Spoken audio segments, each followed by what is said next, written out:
Let's go back to the north of Johannesburg, where Sam Marshall is standing by with the MEC for Education in Gauteng, Panyaza Lesufi, to talk all things schools, technology and e-books. Sam, a very good morning to you.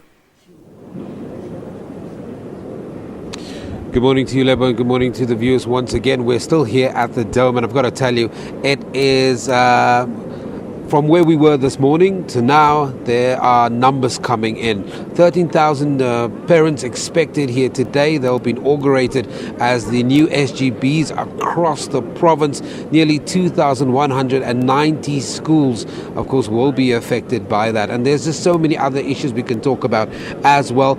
The MEC of Education is next to me, Panyaza Lesufi, is also going to use this opportunity today to share his vision of a paperless class environment. Remember, about 4 months and 20 days ago or so, we launched the very first paperless class. We're going to do a bit of a check-up on that and also talk about the inauguration of the SGB. MEC, good morning. Thank you very much for joining me here. Thank you so much. Reflect back to me very quickly. About 4 months ago or so, you had this notion of a paperless environment. It came into fruition. Give us a bit of a check-up. I'm indeed excited, from where we were 4 months ago and where we are now. The dream is becoming a reality almost every moment. We are taking all our matric classes now, this year, all of them. By end of June, when the young ones return from the June holidays, they will not have a chalkboard in their classroom. So we're expanding it. Obviously, there were some challenges when we started with the first one, issues related to breakage of the screens of the tablets, learners misplacing them, and all other related matters. But I'm quite excited that in the overall assessment report that we've received, it's thumbs up. We can go on and really roll it out until 2019 in all our schools in the province. MEC, this morning you're going to share some of that insights and vision with the parents. Just how excited are you? Because we roughly have about 12 to 13,000 parents here today. They're going to see for those that have never seen it, they're going to see it in action today. They're going to see how it's changed the lives of the learners. That's the future. That's the future. These young ones, and that's what I'm trying to invest. These young ones under the leadership of this government now, they must be innovative, and they must be taught to be entrepreneurs, and they must be given the necessary assistance for them to ensure that they choose maths and science. And if they do that and achieve those goals, it means these young ones will no longer have to fill a form to say this is a salary. They will say, I don't earn a salary, I pay salaries. And that's the kind of young people that I want. I don't want young people that will queue for a social grant. I don't want young people that will queue for an RTP house. I want young people that will buy their own houses. I want young people that will have their own social grants purely because their mind has been enabled to be in a position to buy things that they want. That's the kind of the future that I want, and that's the kind of the future that I want the SGBs to assist me, because I can't do it alone. I need them to commit that they will protect these assets. I need them to commit that they will recruit the best teachers. I need them to commit that they'll recruit the best principal, because school stands and fall on principal. If you don't have the best principal, you'll never have this investment. So you must not appoint a principal because it's your brother, it's your sister, or belongs to a certain political party or a teacher union. You must appoint somebody because of their capabilities. And if we can get that right from the SGBs, I'm telling you, we've turned the corner. Because I want our children to compete with the children in other countries. I don't want our children to compete amongst themselves only. They must be at the same par with other children in other countries outside our country. Recently, there was a decision taken to dissolve the SGB in Roodepoort. Why was that decision taken? There's a group of parents that took over the school. They stole the keys of the school. They forcefully removed young ones, 6-year-olds, out of the classrooms. They barred teachers from coming into the school premises.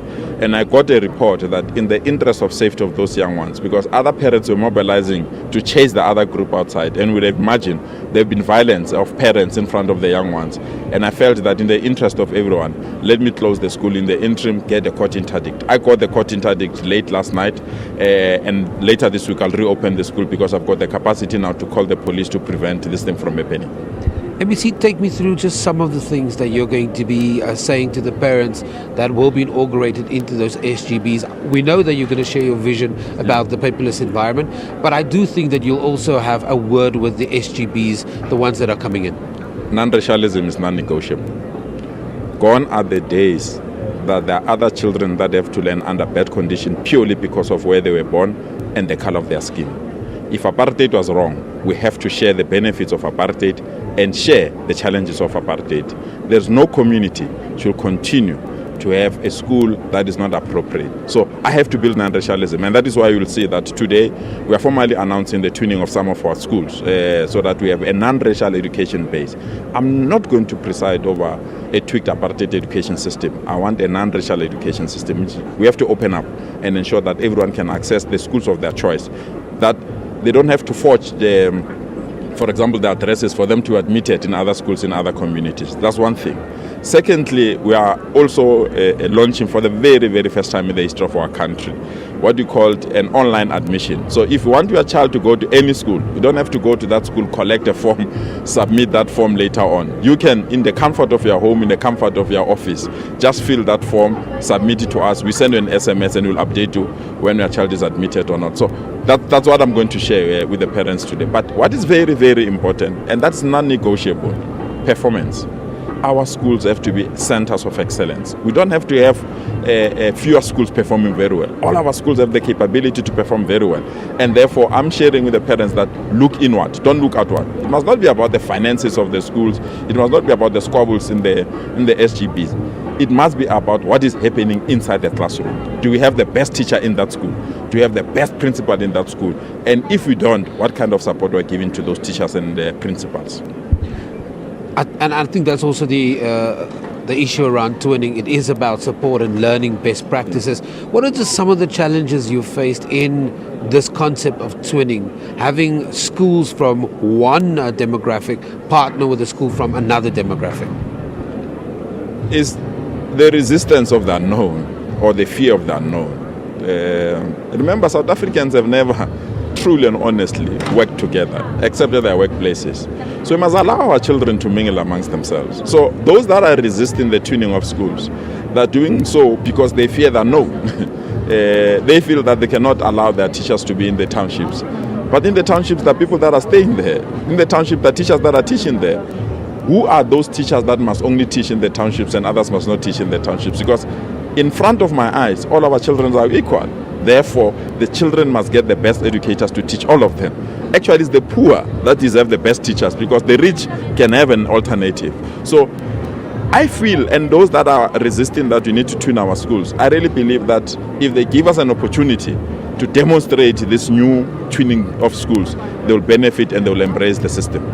MEC, we're going to leave it there, but thank you very much for joining us and talking to us. The MEC, of course, Panyaza Lesufi of Gauteng Education, is set to address nearly 12 to 13,000 parents who will form part of the new incoming SGBs at 2,190 schools. Also, we're expecting hundreds of learners here today at the Dome in Northgate. We take an ad break. You don't go anywhere.